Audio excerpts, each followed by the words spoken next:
بسم اللہ الرحمن الرحیم۔ السلام علیکم ورحمۃ اللہ وبرکاتہ۔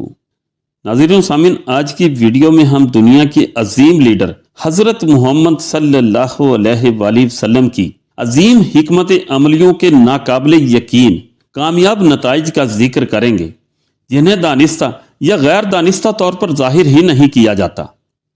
نبی پاک صلی اللہ علیہ وآلہ وسلم کا ذکر ہے تو درود پاک ضرور پڑھ لیں۔ اسلامی روشنی چینل کو بھی سبسکرائب کر لیں۔ ناظرین و سامعین، ہم نے 4 شادیوں پر زور دیے رکھا، لیکن یہ کبھی نہیں بتایا کہ حضور اکرم صلی اللہ علیہ وآلہ وسلم نے اپنی جوانی کے 25 سال ایک ہی عورت حضرت خدیجہ رضی اللہ عنہا کے ساتھ گزارے، اور حضرت سودا رضی اللہ عنہا سے دوسری شادی حضرت خدیجہ رضی اللہ عنہا کی وفات کے بعد کی۔ لیکن یہ کبھی نہیں بتایا کہ مساک مدینہ کے وقت آپ نے حکمت و تدبر کے ساتھ یہودیوں کے 10 قبائل کے ساتھ تعلقات قائم کیے، اور وہ سب آپ صلی اللہ علیہ وآلہ وسلم کے اتحادی تھے۔ فرانس نے گستاخی کی تو ہم نے اپنے ہی ملک میں آگ لگا دی، لیکن یہ کبھی نہ بتایا کہ آپ صلی اللہ علیہ وآلہ وسلم نے دشمنان اسلام کو معاشی طور پر کمزور کر کے اپنی دھاک بٹھائی۔ ناظرین و سامعین، مشرکین مکہ تاجر تھے اور تجارت کی غرض سے شام جایا کرتے تھے۔ آپ صلی اللہ علیہ وآلہ وسلم نے پہلے شمال کے راستے پر واقع قبائل سے دوستیاں کی اور مشرکین مکہ کی تجارت کا راستہ بند کروایا۔ جب وہ جنوب کے راستے یمن جانے لگے تو آپ نے وہاں کے باشندوں سے معاہدے کر کے اہل قریش کا راستہ روک دیا۔ آپ صلی اللہ علیہ وآلہ وسلم نے اپنے ہی ملک کو آگ نہیں لگائی تھی، بلکہ دشمن کو معاشی طور پر کمزور کر کے اس کی کمر توڑ دی۔ جب اہل قریش کی نوبت فاقوں تک پہنچی تو آپ کا سب سے بڑا دشمن ابو سفیان آپ صلی اللہ علیہ وآلہ وسلم کے پاس حاضر ہوا اور التجا کی کہ ان کے بچے بھوکے مر رہے ہیں۔ آپ صلی اللہ علیہ وآلہ وسلم نے اسے 500 اشرفیوں کے ساتھ بہترین کھجوریں دیتے ہوئے تجارت کرنے کی اجازت دے دی، یعنی اہل قریش دشمن بن کر آئے تو آپ نے ان کی کمر توڑ دی، لیکن وہی دشمن بطور انسان رحم کی بھیک مانگنے آئے تو آپ نے ان کی مدد کی۔ ناظرین و سامعین، مجھ میں اتنی تاب نہ تھی کہ میں آپ صلی اللہ علیہ وآلہ وسلم کو بطور نبی سمجھ سکتا، لہذا میں نے آپ کو بطور انسان سمجھنے کی کوشش کی۔ میں نے جانا آپ ایک عظیم مدبر تھے۔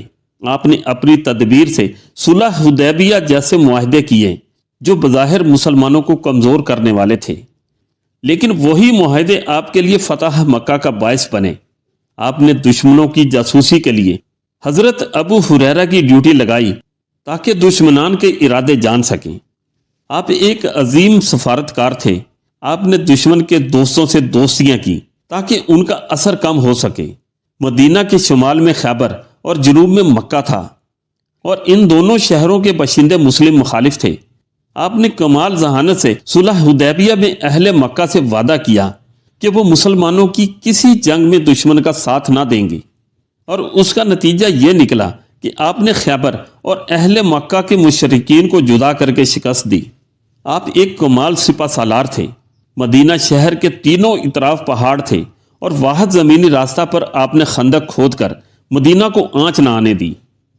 آپ نے یہودیوں کے 10 قبائل سے معاہدے کیے کہ وہ اپنے مختلف مذہب کے باوجود مسلمانوں کی جنگی مدد کریں گے اور جنگی اخراجات مل کر برداشت کریں گے۔ آپ ایک بہترین منتظم تھے۔ آپ نے اپنی بہترین نظامت سے ایک اسلامی ریاست کو بام و عروج پر پہنچایا۔ آپ نے پولیس اور انصاف کا نظام متعارف کروایا اور مجرم کو گردن سے پکڑنے کی ذمہ داری شیر خدا حضرت علی رضی اللہ تعالی عنہ کے سپرد کی۔ آپ نے مختلف ریاستوں کے گورنر نامزد کیے اور ان سے خط و کتابت سے امور مملکت جانتے رہے۔ آپ ایک بہترین معلم تھے۔ آپ نے کچھ نہ ہونے کے باوجود صفا کا قیام عمل میں لایا اور لوگوں کی تعلیم و تربیت کا نظام واضح کیا۔ میں کیا، دنیا کو کوئی فلسفی، کوئی دانشور اور کوئی محقق دنیا کی عظیم ترین شخصیات کو جاننے کی کوشش کرتا ہے تو وہ آپ صلی اللہ علیہ وآلہ وسلم کو سب سے افضل پاتا ہے۔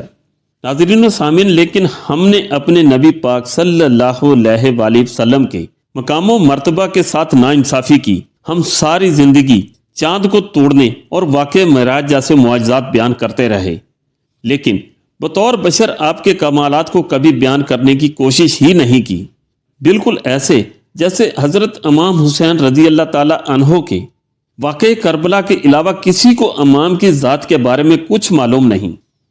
آپ صلی اللہ علیہ وآلہ وسلم بطور نبی معجزات سے نہیں بلکہ بطور بشر تنہا ایک ایسی ریاست کا قیام عمل میں لائے جسے دیکھ کر کیسر و کسرا اور فارس کے محلات بھی انگشت بدندہ ہو گئے۔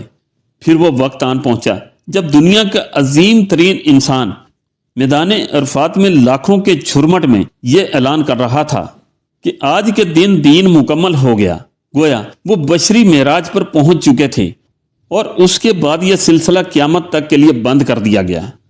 ناظرین و سامعین، دنیا کے عظیم ترین لیڈر، عظیم ترین سیاستدان، عظیم ترین سفارتکار، عظیم ترین سپہ سالار اور عظیم ترین معلم پر لاکھوں کروڑوں سلام، صلی اللہ علیہ وآلہ وسلم۔ ناظرین و سامعین، درود پاک پڑھ لیں، اسلامی روشنی چینل کو بھی ضرور سبسکرائب کر لیں۔ جزاک اللہ خیرہ۔